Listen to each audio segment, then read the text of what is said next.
simple. Whether you are happy, you can do the crying emoji, whatever, just let us know.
Awesome. I see someone else is doing the crying emoji with me, and my day was rough.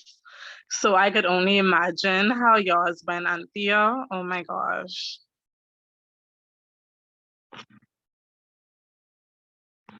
So thank you all so much in participating. Just one more thing. I'm going to select two persons at random, and I want everyone to give me a rose, a thorn, and a bud, okay? So I'll explain what those are.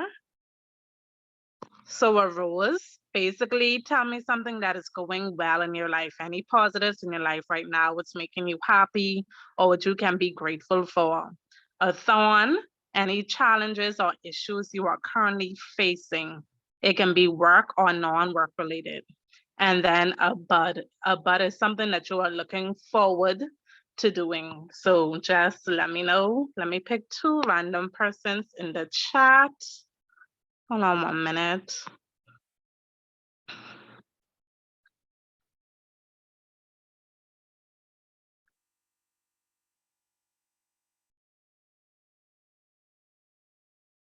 Okay, so let me hear from Glatonia. Glatonia, can you give us a rose, a thorn, and a bud? Sure, no problem. Good night, everybody. Can everyone hear me? Yeah. Okay. So a rose would be, I'm in good health, so that's always good. Especially with everything that's going on. A thorn, well, we had a COVID scare on my campus, so that was a thorn. And a bud, just looking forward to applying for new jobs. Hopefully I'll get a new job soon. Listen, and I'm trying to look for a new job too, but okay. So my next person, let's see. How about Azaria? Azaria, you going to answer me tonight? Can you give me a rose, a thorn, and a bud? Something good that's going on, something you're working towards, something challenging. Good night. A rose in my life would probably be my grandmother's health is improving. A thorn would probably be toxic work environment. And then a bud, probably looking forward to grad school and a better job. All right, thank you so much. And I'm so glad to hear your grandmother's health is improving. So that is the end of our icebreaker. I hope everyone enjoys the forum today. Thank you, Sarah Pickstock, for that icebreaker. I enjoyed it. I hope everyone else enjoyed it as well. Next, we're going to have the introduction of our speaker, and that will be done by Sora Tamika Lewis.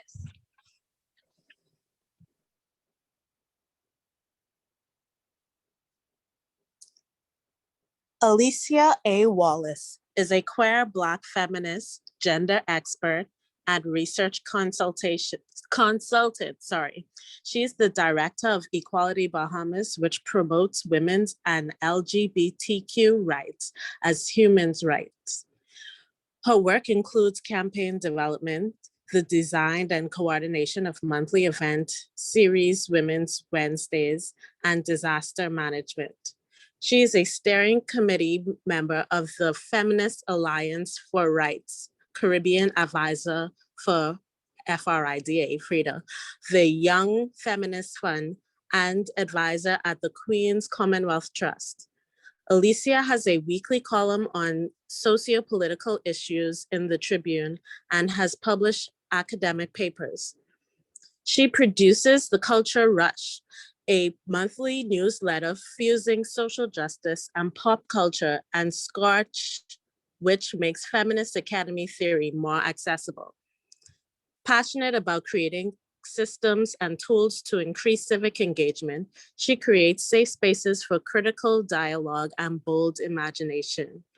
Alicia is interested in issues of identity and power. She enjoys reading, baking, cycling, gardening, pen paling, and talking to everyone and no one at the same time on Twitter. So let's give her our full attention and enjoy our presentation now from Miss Alicia A. Wallace. Thank you, Tamika, for the introduction and everyone for being here. Thanks for the icebreakers. It was great to hear from a few people and see where everybody is at today. I know yesterday seemed to be the Mondayest of Mondays. Everybody was having a really bad day. And today, hopefully people are feeling a little bit better, even if the day was a little rough. And it was good to hear about some roses and buds. So today we're talking about something that is, I guess it's kind of a common topic, but not a fun topic, sexual assault. And it is April, Sexual Assault Awareness Month, a time when we really try to focus a lot of attention on the issue of sexual assault, talking about what it is, what it looks like, how we can address it better, how we can support survivors.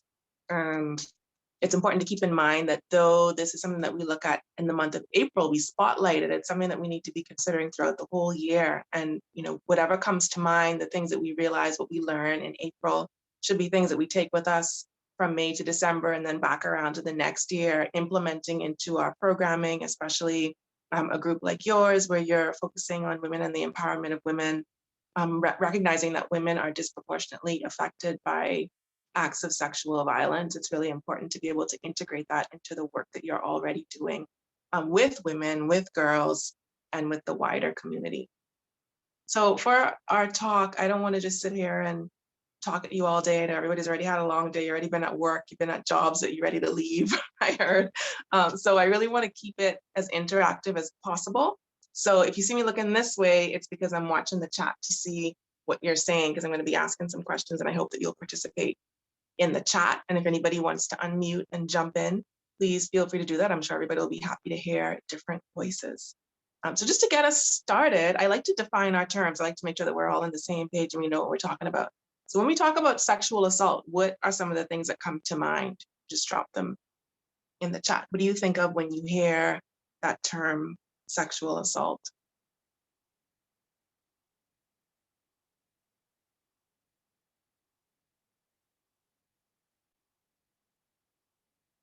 Harassment, Azari says harassment. Adjanique says rape. Sade says violation, rape.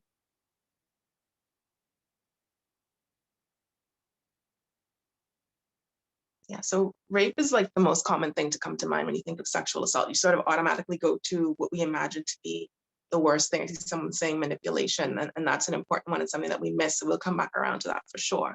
So sexual violence, which is a little bit different from sexual assault. Sexual violence is a spectrum.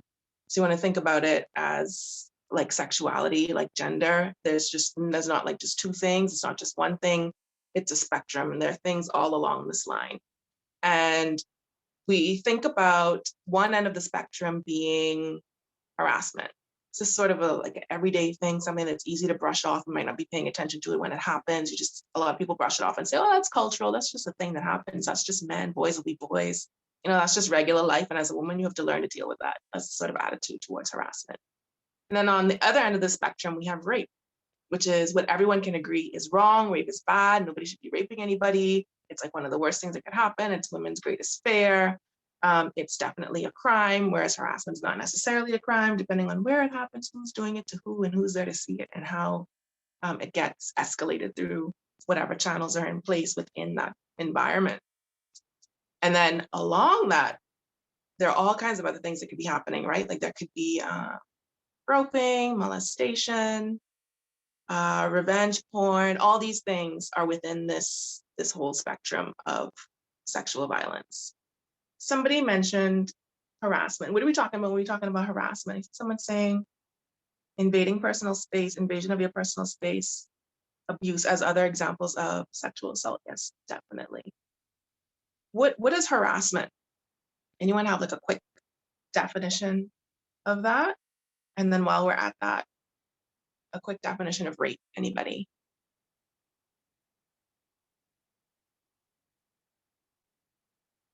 You can unmute if you want to talk. I know typing might take a little bit of time, especially if you're on a small device.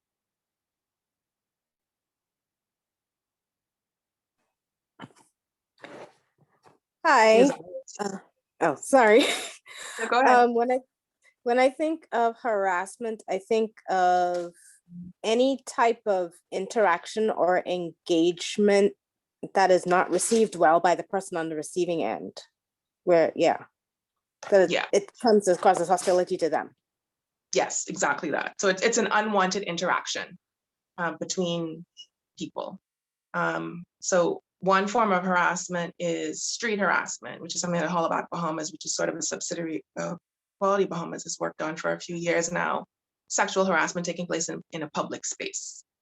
So sexual harassment then is an unwanted sexual interaction, which can be any number of things. So it ranges from that, you're walking down the street and you get the oi, oi, sexy, yellow, and the blue pants, all the kind of stuff.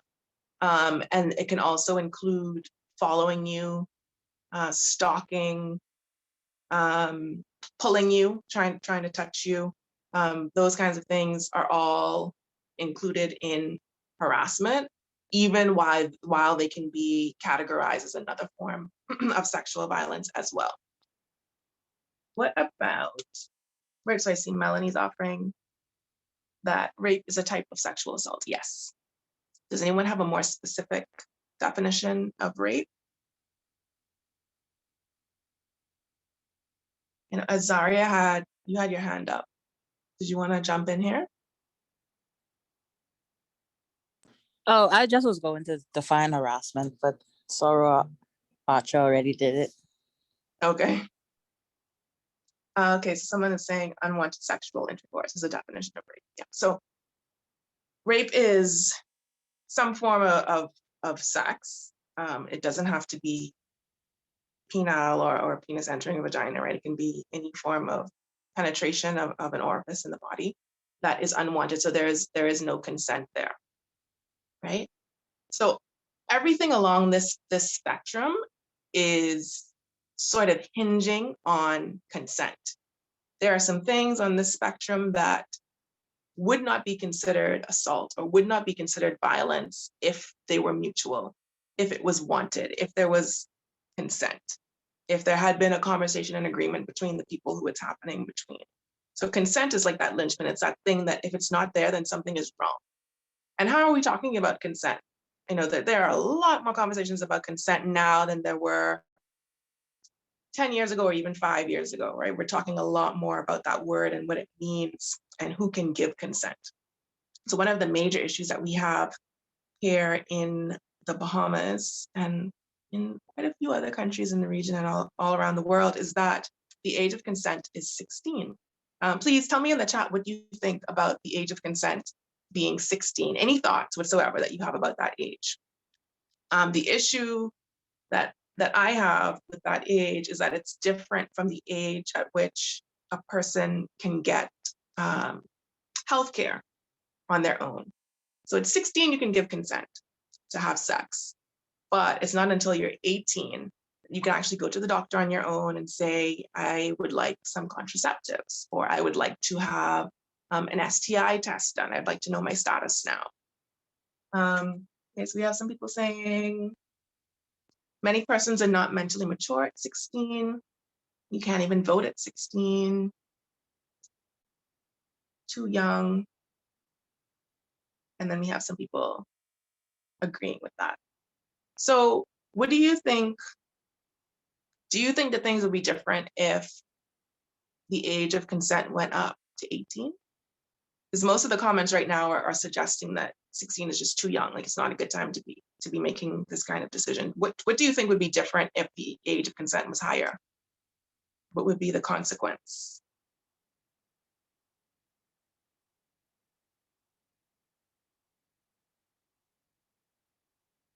I'll keep, Azaria says, I don't think there would be a change. Keisha, Manisha agrees. Melanie said they are more mature. I guess you mean that at 18, a person would be more mature than when they're 16. So the thing about the age of consent is that it has to be realistic. We have to be looking at culture and what's taking place within the environment, and being careful not to criminalize minors.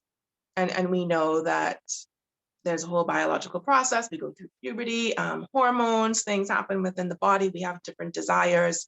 And depending on where you are and your supervision and things like that, you'll make different decisions based on how you're feeling, who's around, and what you can actually get away with. So I think that the age of 16 is pretty good.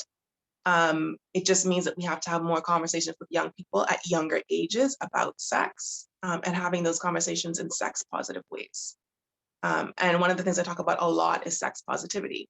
And the reason for that is that a lot of our conversations around sex and sexuality help to shape the culture around sex, and they also impact rape culture.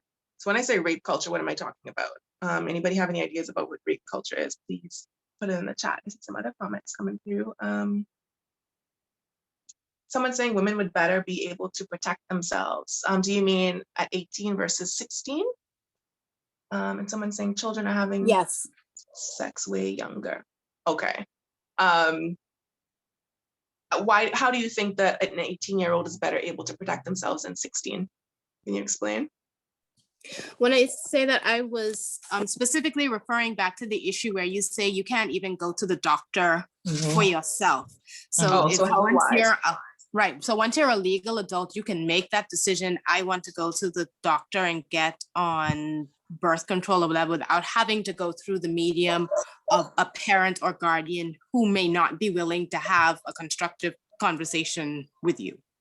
Yeah, for sure. So that would be a benefit to, well, not exactly raising the age of consent, but if raising the age of consent meant that people actually waited until they were 18, right? But like we live in the real world, that's not really happening. Yeah, yeah. Go on. No, that's it.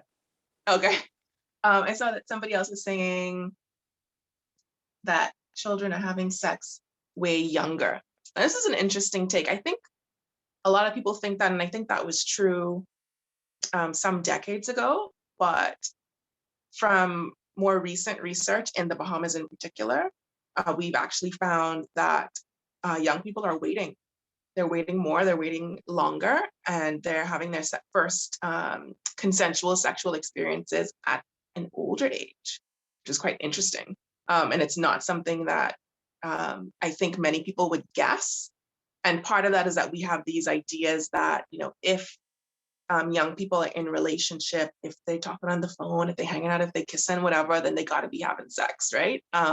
And there's so much conversation about these gals, these fast gals, these bad girls, these girls who think they woman, they go missing and they just put man. Lots of issues with that kind of narrative, but it leads us to believe that more young people are sexually active than actually seem to be in reality. Someone is saying making abnormal things seem normal and acceptable. Oh, that Azaria, you're talking about rape culture, making abnormal things seem normal and acceptable. Yes. So rape culture is creating an environment where certain acts are normalized. So sexual violence is normalized. The same way that I was talking about harassment earlier, when you get that, oi, ya bongi big now, and all that kind of stuff, like people are like, that's just a regular thing. And because it happens so often and people don't intervene and we just brush it off, it just becomes a part of your normal life. And these things are by no means normal, but they're normalized by us and by the way that we treat them. Someone's saying mature leaders should be hosting sex ed programs to add better guidance. Yes, for sure. Out of curiosity, how many of you had sex ed in school? Can everyone just put like Y or N in the chat so we could get an idea of how many people actually had actual sex ed in school? I think that rape culture is when rape is prevalent in a society and it's normalized to the attitude toward it. Yes. Okay, so lots of no's. Got like 2 yeses, I think. 3, 4. Okay, more yeses coming in. All right. And for the yeses, if you did have sex ed in high school, can you tell us if it was private or public school? If your answer was yes. Private, public, public, private. Okay, so private, public. We got a mix. We got a mix there. All right, interesting. So to be able to tackle this issue of sexual violence, we have to be able to have conversations about sex. So I mentioned in passing just a couple of minutes ago, the way that we talk about missing girls. Girl goes missing. She's 14, 15. There's her poster, police or her family, whoever saying, please help us find her. We haven't seen her since Monday. Now it's Wednesday. We want her back home. Call this number. People start sharing it. People start commenting on the share. I ain't looking for nobody. Oh, she soon come home. She gone for the weekend. She gone this holiday. She coming back. She with man. These gals be with big man. Like, you know, there's all this rhetoric about where the girl is. This conversation about her having made a decision because she's a bad person who wants something in particular that the public thinks she should not want.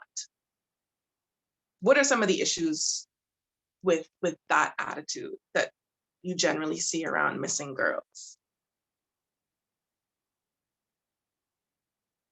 I'll keep an eye on that.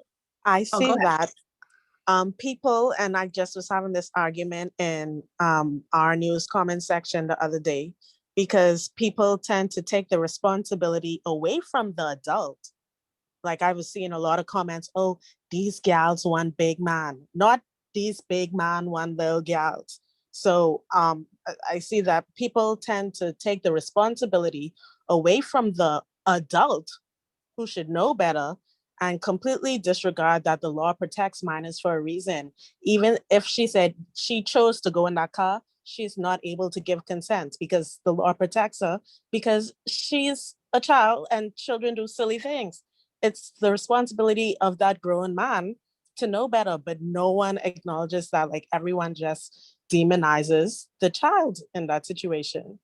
Yeah, exactly. So there's a reason that there is an age that you reach maturity, right? That you can actually make these, where you can vote, you can drink, drive, give consent to sex. There's a reason for that because of the level of maturity, or you know, the function of the brain. All these different things are taken into consideration when these ages are put into law. There's a reason that we don't blame children for various things that they might do or that might happen to them. You know, when a baby is learning to walk, you know, they take a couple steps and then they fall. You don't say, you stupid baby, you know, you can only take 3 steps at a time. Why you take 4? You know, like there are things that at a certain age you do not expect of children of any age. And the fact that we're having these conversations in very public spaces where we are denouncing the decision-making of children more, or to the exclusion of calling on men to stop preying on children, is a major issue. And what happens is that not only do girls see that, but adults see that. You know, we as women see that, and if something happens to you, if you went on a date with someone who maybe your friend said, I don't really like him, like something seems a little off, but you like the guy, you go on a date and you're date raped. And you see these kinds of conversations on news stories where people are blaming girls, children. Can you help but think to yourself that, you know, if we could blame a 15-year-old girl for being raped, statutory rape, would anybody care if I shared my story about what happened to me when I willingly went on this date with this man who one of my friends already told me had bad vibes? We're creating an environment where it's near impossible for women and girls to talk about the things that have happened to them, to seek justice for themselves, which is a way of actually protecting other women from being preyed upon and violated by those same people. So a lot of our conversations that we're having, both in public spaces and private spaces, are affecting the way that we perpetuate rape culture, but also have a direct impact on how survivors behave, what survivors do after they are violated. Are we creating environments where they can come to us and say, this happened? I want to go to the police, but I don't want to go alone. Will you come with me? Are we creating an environment where there is a justice system where they can participate, they can go through this process without it taking years and years, without their name being splashed across the newspaper, without, you know, looking stupid, all these different things, all of this comes into play. And it all goes back again to consent and who is able to give consent and how far does that consent extend.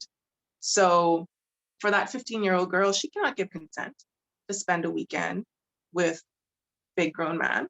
She can't even give consent to spend the weekend with, you know, some distant cousin. A parent or a guardian has to make that decision for her. And if she goes about this as though she is able to give consent, the onus is then on the adult for allowing her or for trapping her, putting her in this position where she feels like she can make her own decision, or putting her in a position where she feels like it's the only decision that she can make, because we know that there are girls who are going missing for economic reasons. Girls are going missing for social reasons because maybe they're being abused in the home and they want to go somewhere where at least they can make the decision for what they want to happen to their bodies. You know, rather than being beaten, they would rather have sex with a man, which isn't really sex, it's statutory rape. You know, there are so many issues that are wrapped up in what is happening within our society and all around us. And the way that we have conversations is really important. I think a lot of times we have conversations as though it's just between the people who we're adding, you know, or just the wall or the news media house or whatever that we're commenting on. But everyone is looking at these comments, and these comments are helping to shape the way that we think about things and the way that we view women and girls and the way that we look at sexual violence and the way that we place blame, because we have this impetus to want to place blame somewhere. And one of the most interesting things about blame, and particularly victim blaming, is that it doesn't always come from just pure malice, like this person just hates women. You know, a lot of times as women, as girls, people assign blame to the survivor. And when you sort of pick away at it and you try to figure out, like, where are they going with this? Where did they get this from? You know, it's, well, why did she go there with him? Why she went with somebody she don't know? Why she didn't tell nobody where she was going? Why did she go in his house? She thought he was just taking her in the house to use the bathroom. Like, why is she so stupid? In a lot of cases, the reason that we go through all this like reasoning and coming up with all the things that the person did wrong is so that we could feel like this thing is never going to happen to us. This bad thing will never happen to me. I will never be raped because I ain't going out with no stranger by myself. I am not going to be sexually violated because I'm never going in no man house. I'm not going to have no man come in my house until we've been together for 3 months. You know, we come up with these arbitrary rules that we think will protect us. And when other people don't live by those rules, we decide that they're somehow deserving of the thing that happened to them. And so it's really important that we change the way that we talk about sexual violence, yes, sexual assault, yes, but also the way we talk about sex and sexuality. Because it's okay as an adult woman to decide that you are going to go to the home of an adult man or an adult woman who you're dating, or might not be dating, but who you were out with at that time. And, you decide how far you want to go. If that's okay. And it's okay to have a boundary of how far you want to go. And it's okay to say, I don't want to do this anymore. The problem comes in when that consent doesn't exist, consent isn't there, or consent stops, and the other person continues to take it further. So we have to change the way that we're talking about sex and understand that sex is a positive thing. Sex is something that is there for us to enjoy. It's not just a functional thing. It's not just for making children or for making a partner happy. Usually people think that, it's to make the man happy, is to please the man, whatever. That's not what sex is for. And there's a reason that it feels good. It feels good because it's supposed to feel good and because we're supposed to enjoy it. But we rarely talk about sex as a form or a source of pleasure or something that we're allowed to enjoy, particularly as women. Like I said, it's often framed as something that is for men, a service that we provide for men, or a service that femme presenting people provide to masculine presenting people. And a lot of the way that we think about sex impacts rape culture, informs rape culture, and creates environments where sexual violence and predators are allowed to fester. I've been talking for a long time, so I'm going to just check the comments here. I know Glithonia had her hand raised. I don't know if that was an accident. Glithonia, you wanted to say something? No, I had my hand raised, but she kind of touched on what I wanted to say when you were talking about with missing girls.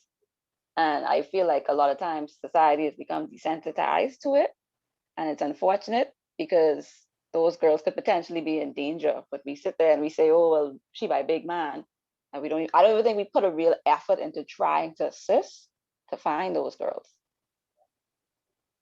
No, I think there's very little effort. And you can see the difference when senior citizens go missing. I've seen photos of senior citizens, people with dementia or Alzheimer's who've gone missing. And people get groups together and they go out and they search. They say, well, where's the area that this person frequents? Where do they live? Where do they go to church? Let's look around there. Maybe they tried to walk to church. The same thing doesn't happen for missing girls, because it's just assumed that they've made this decision, and it's sort of like wiped out that, oh, they can't give consent, but it doesn't compute, it doesn't calculate for some reason for people. And even as these conversations are happening and the comments are flowing and whatever, there are very few instances, or I haven't seen any instances lately, where any official has come forward on the news and said, this month we had this many girls go missing, and may notice that the response of the public has been XYZ. This is unacceptable. We rebuke this kind of response for these reasons, 1, 2, 3. You don't see that happening. There's no correction. And there are opportunities to correct the public. The Commissioner of Police can do that.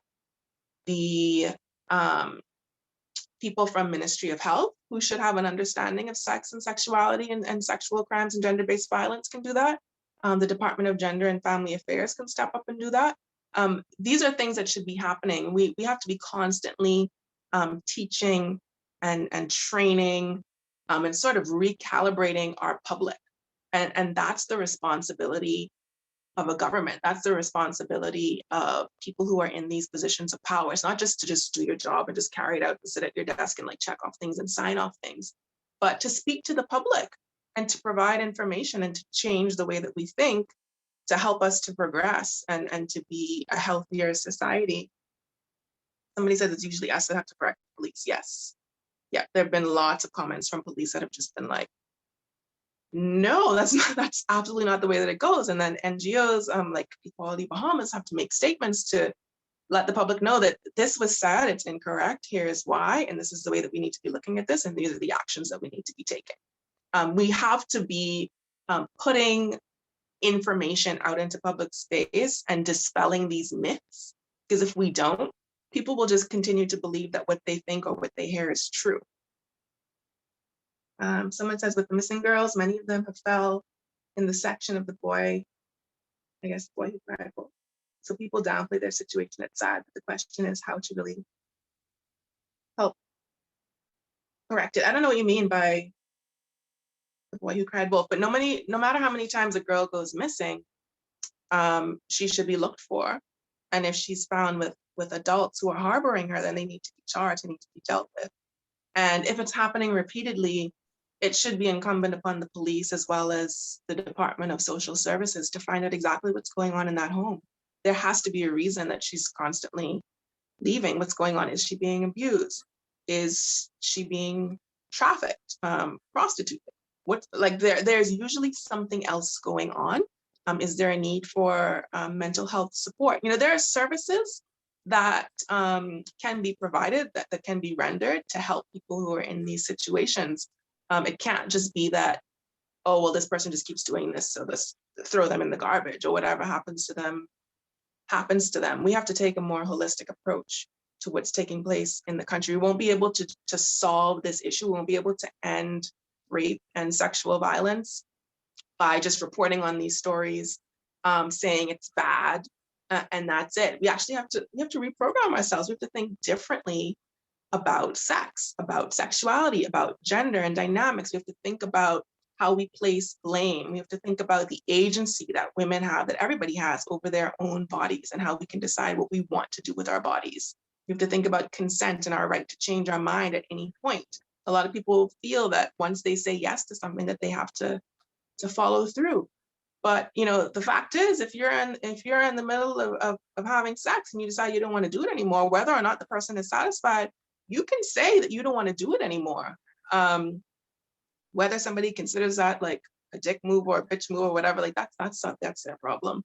But you have agency over your body. We all have that agency. And until we understand that, we're not going to be able to make much progress in having these conversations and making change around the violence that we're experiencing on a daily basis. And it is on a daily basis that people are experiencing sexual violence. It's not being reported in those numbers. And a lot of times it's because people are being violated by people that they know.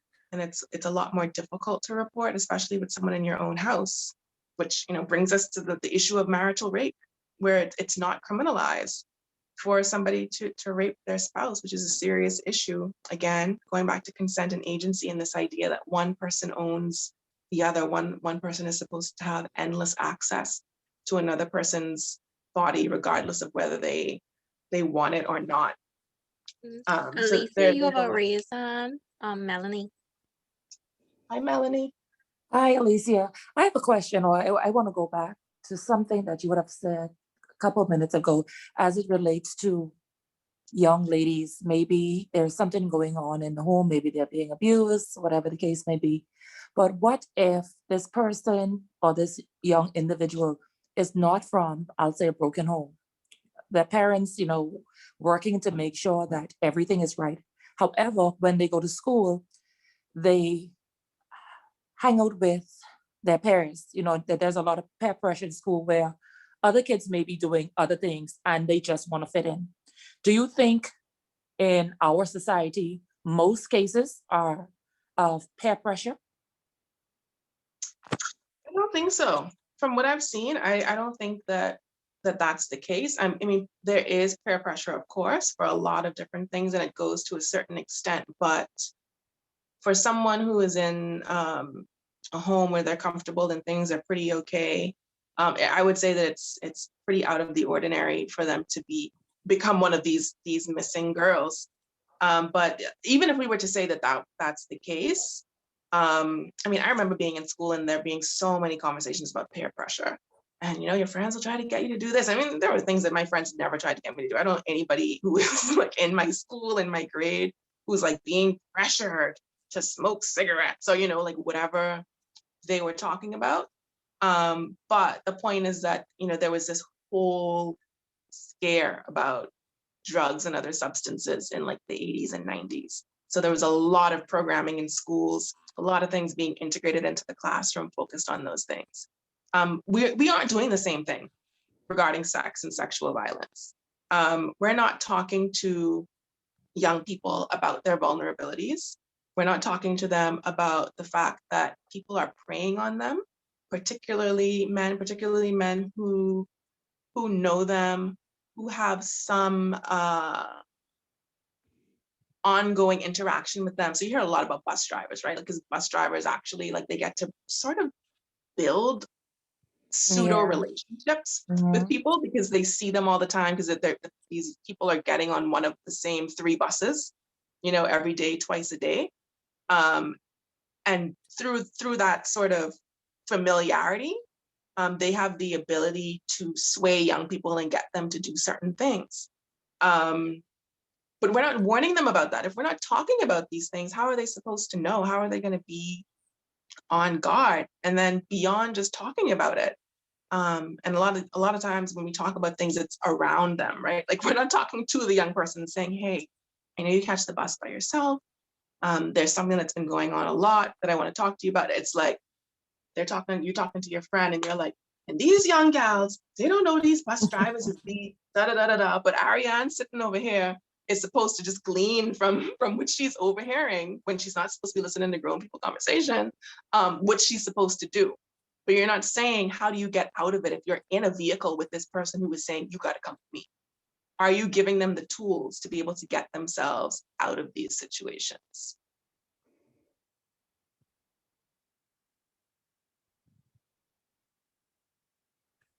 I see Celeste is saying, do you have any thoughts on prison abolition, abolishing the police in the Caribbean in regards to sexual violence, gender-based violence? Yeah, I have a lot of complicated thoughts about that. That could probably be its own conversation. I don't think that policing is effective. I don't think that it works. I definitely don't think that incarceration works, especially not in the way that we have it now. There's not real rehabilitation. We're not preparing people to re-enter society, but yet they are re-entering society, whether that's, you know, they're on bail or because they served their sentence. We're not preparing them to live among us again, and we're putting them in an environment that's supposed to be punitive. So it's supposed to be uncomfortable. But when you live like animals, you sort of you conform to your environment. So I think policing and incarceration as they are do not work. At the moment, we do not have an alternative. And I struggle to come up with an alternative for people who are sexual predators and people who are rapists. Do I want them out on the street with the rest of us? No, I do not. So it's a conflict that I have in here that I haven't completely worked through yet, but I think we're a long way off from prison, from abolition of police. We're a very long way off, even from defunding police. We have a long way to go, but it's going to take a lot of active, very intense, deep, long-term imagination to figure out something new, to create a new system, something that would work for us within our particular context, especially living as we do on these islands in pretty small communities.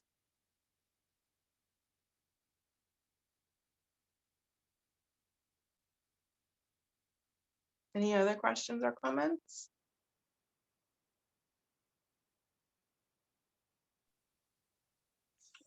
Okay, Alicia, I know you did an article on a survey or something dealing with UB students and their takes on well, if they were assaulted on campus. Can you tell us a bit about that, or what exactly happened? What, on UB students? Do you mean the one with the study that UB did with the Crisis Center on high school students' views on violence? Yeah. Yeah, so I think people confuse that a little bit. So it wasn't a study of college students, it was a study of high school students, I think between 10th and 12th grade, to see what their attitudes were towards gender-based violence. And so they were asked questions like, do you think it's appropriate to discipline, appropriate for a man to discipline his wife or girlfriend for like whatever, if she does something wrong? Should women have to ask permission to go out? These kinds of things. And I think people were very shocked by the answers, because we have this idea that young people, just by virtue of their youth, are progressive and liberal and social justice minded, and like political actors who, you know, want to see progress and equality and justice for all. And it's just not the case. It might be the case, generally speaking, for certain generations. Like, people think about millennials in that way quite often. But young people who are still, you know, living at home with their parents and haven't necessarily been exposed to anything outside of home, church, and school tend to have the same sort of ideas as their parents have, whether they realize it or not, because it sort of gets ingrained in you. And it takes a lot of work to undo that when you grow up in a home, in a church, in a school, in a society that believes that women should be subject to men, subjugated even under men, that men are supposed to be in control, you know, this alpha male mentality. When you grow up with that, it takes a lot of work to unlearn it, and you have to be willing to do that work. It's not something that just happens by osmosis, by sitting next to somebody who has a more a broader understanding of the socio-political landscape, and who is believing in gender equality and working toward it. I mean, we could like talk at each other all day long, but until we're actually willing to do that work and to like see the other side and bridge that gap in a productive conversation, in a productive way, we don't make progress. And because we have this expectation that young people are just supposed to just magically, you know, have the right ideas, I think we've missed a huge opportunity, and we're having like a whole new generation coming up now. And the people who were involved in that study are probably now university students, because that was a few years ago. So now we have these new university students who have those same ideas and who are entering the dating world with those ideas, right? Feeling that, well, I think all of us have probably experienced at some point dating somebody, going out with somebody a couple of times, and all of a sudden you start hearing them talking about you as though y'all are together, and you just like, we went to Wendy's twice and then we went to a movie, but like I never said that I wanted to be in an exclusive relationship with this dude. What are you talking about? I says, gal, you know, like there's this idea of ownership, even in older people conversations on social media, and they say it in a joking way, but they mean it.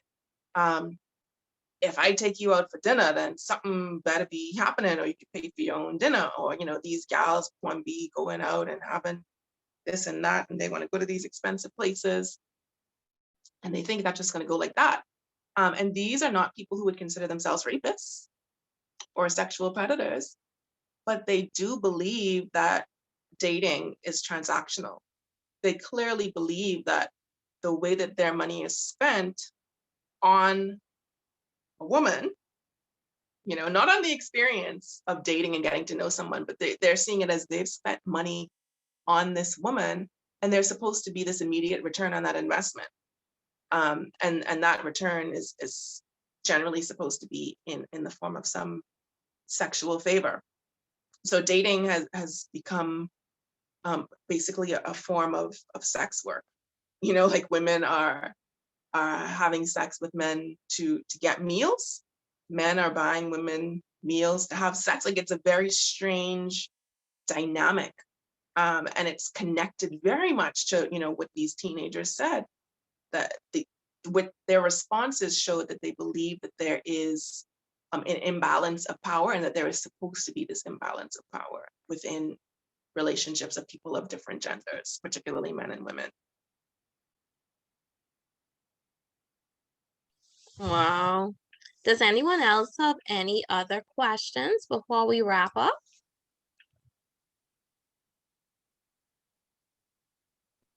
I have a question.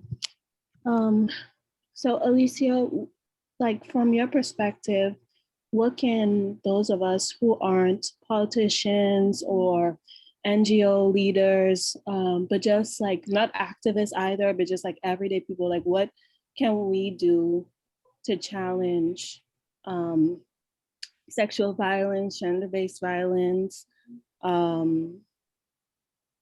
all of these attitudes that kind of perpetuate rape culture. What can we do in like our everyday life? I think that, in our everyday lives is where we have the most important role to play, and realizing that we don't get days off, we don't get time off. Like there's no room for jokes about rape. There's no excuse for not interrupting these like wrong-headed conversations that we witness going on. So I think one of the most powerful things that we can do is to interrupt, and to correct when we hear people talking nonsense. And sometimes you're tired, you had a long day, and you just like, these people are so stupid. You just don't want to get into it.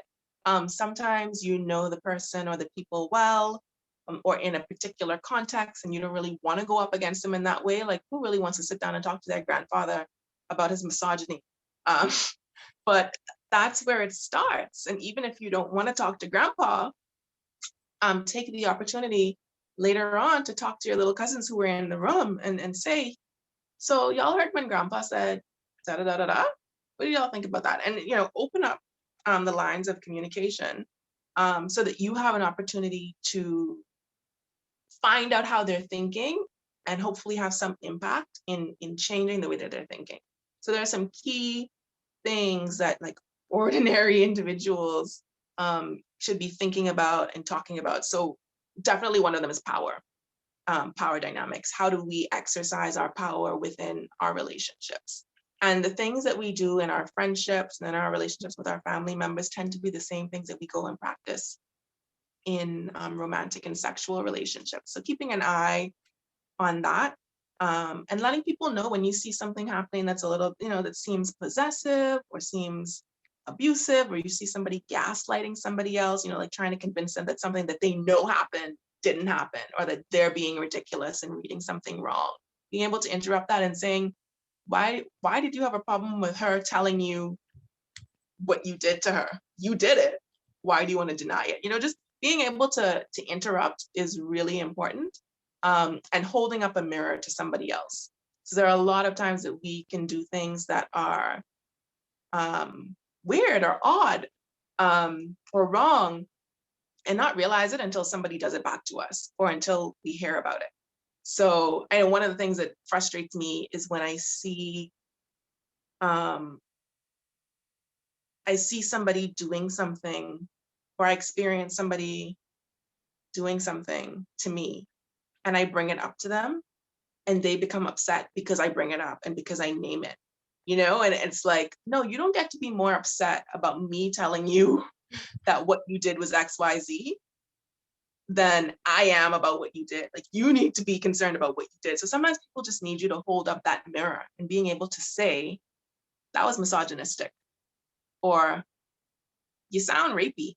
Like that was a very rapey comment that you just made. When your friends are sort of like making jokes about, yeah, of course we had sex, I buy a dinner. Like, and you're like, oh, I didn't know she was a sex worker. I didn't know that you were paying for sex, and there's nothing wrong with that if that's the choice that people are making. But I think people are making that choice without knowing it, and not engaging with people for the experience of getting to know and enjoying somebody else's company, but having this very transactional vibe in every interaction. So definitely naming things, talking about consent in every way possible. So I talk a lot about people who have children, making sure that your children understand consent, understanding that, you tell them to hug auntie and they don't want to freaking hug auntie. Auntie's not going to die because they don't want to hug her, and it's not rude.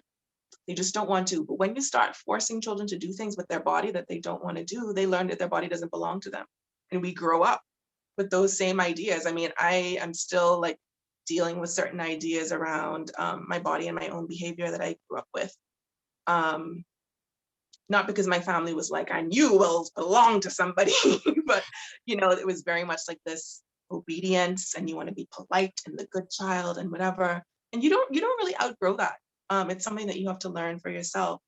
And so I've gone off topic here to less, but interrupting, correcting, naming behavior, and being on as much as possible to respond to the things that you see happening around you, whether that's at work, at home, in the family. And even if you can't address the person who has done the really whack thing, being able to talk to the people who are in the presence of that person about what happened, to make sure that they're contextualizing it. So you don't have to get into like a face-off with grandpa, but you can make sure that, you know, your 16 and 17-year-old nephew or cousins or whatever, don't take that as like the truth and the way. Mhm. Thank you so much for that question, to Les. So now just to wrap up, Alicia, on behalf of the captivating Kappa Delta Sigma chapter of Sigma Gamma Rho Sorority Incorporated, we would like to thank you so much for taking time out of your busy schedule to come here and speak to us today virtually. We know that everyone here will go home with something new, something about sexual assault, sexual violence that they didn't know before. Your presentation was phenomenal. And we would just like to say thank you, thank you, thank you so much for taking the time out to come and speak to us this evening. We greatly appreciate it. And we have a little certificate for you as well. Oh, certificate. Thank you so much. Thank you for inviting me, and to everyone for participating in the conversation. I think it's always a lot better when people can share their thoughts and ideas and questions in real time instead of like saving them for the end and cramming them into like a 10-minute segment. So I hope that y'all were okay with the like asking questions right at the beginning. Yeah, I enjoyed it for sure. Anyone else enjoyed it as well? I enjoyed it. Yes, Chanel Taylor here. Good evening.